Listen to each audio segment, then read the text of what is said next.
Welcome back to Out of Office, the weekly web show where we talk about everything that's happening in the world of remote work. I'm your host, Andrew Allen. Let's dive in and take a look at what happened this week.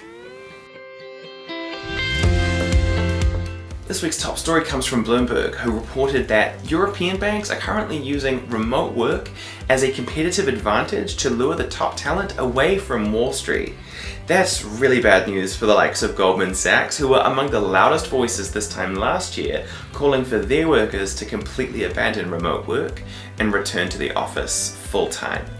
It's going to be really interesting to see how companies like Goldman Sachs respond and whether they'll still stick to their guns on the return to office when they start losing their very best people to companies that aren't even in the same country as them. And that's really the bottom line here. It's not just the radius of recruitment that expands with remote work, where you can hire people who live further away from your office. It's also the radius of competition and who's going to steal your people. Gone are the days where a company could expect to have a line of talent out the door just because they were a half-decent employer in a half-decent location.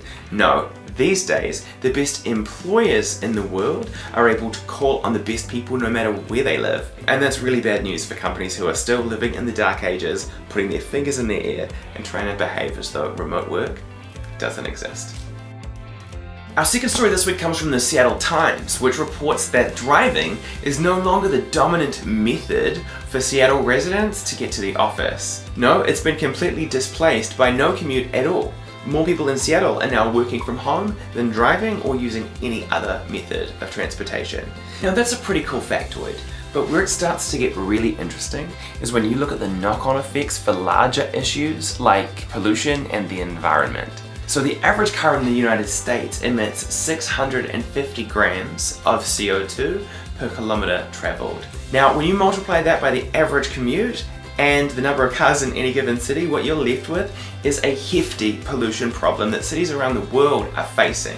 And that's why as far back as 2008, cities like Beijing have been implementing pretty drastic measures like carless days as a way to try and improve their serious pollution problem. Of course, the other big problem with lots of cars is traffic.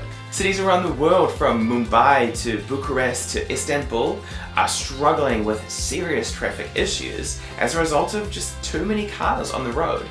Now, pretty much any time that the topics of traffic and congestion issues come before governments and city planners, the first reaction is to propose a greater investment in public transportation. It doesn't matter what your perspective on public transport is, right? Personally, huge fan. I love it. What's interesting here, and what we can learn from what's going on in Seattle, is that we've been looking for the solution to traffic and pollution problems in the wrong place the whole time.